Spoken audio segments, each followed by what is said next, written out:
अस्तिको संसद मिटिङमा बालन शाहले भनेको कुराले चाहिँ धेरै आलोचना उठाइसक्यो। अब भारतको सिमाना नेपालले मिचेको छ भनेर एउटा प्रधानमन्त्री, देशको प्रधानमन्त्रीले पनि अब सिधै संसदमा त्यसरी भन्नु भनेको त धेरै नराम्रो कुरा हो। किनभने अहिलेसम्म इतिहासमा है, अहिलेसम्म चाहिँ मैले थाहा पाएको न कुनै बुकहरूमा न कुनै पत्रकारले अहिलेसम्म यो कुरा सुन्दै नसुने कुरा अचानक बालन शाहको मुखदेखि सुन्यो, हाम्रो नेपालको प्रधानमन्त्रीको मुखदेखि। अब म त झन् बालन शाहको राम्रो सपोर्टर हो। अब बालन शाहको बारेमा भिडियो बनाउने, बालन शाहलाई राम्रो भन्ने होइन, अब उसको कामहरू पनि राम्रो राम्रो देखिरहेको थियो अहिलेसम्म त। अब अचानक अहिले चाहिँ नेपालले भारतको सिमाना मिचेको छ।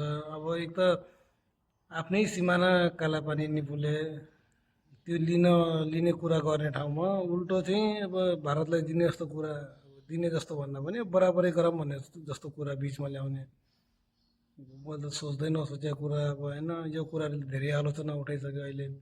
अब जसो तसो अब म पोजिटिभ नै भन्छु अझै पनि, जस्तो तसो राम्रोसँग यसको सही निर्णय आओस् होइन। बालन शाहले भन्न खोजेको कुरा के हो, अब अहिलेसम्म यत्रो वर्ष यत्रो नेपालीले सुन्दै नसुनेको कुरा अब के कुरा रहेछ होइन, त्यस्तो बालन शाहले मात्र थाहा पाउनु।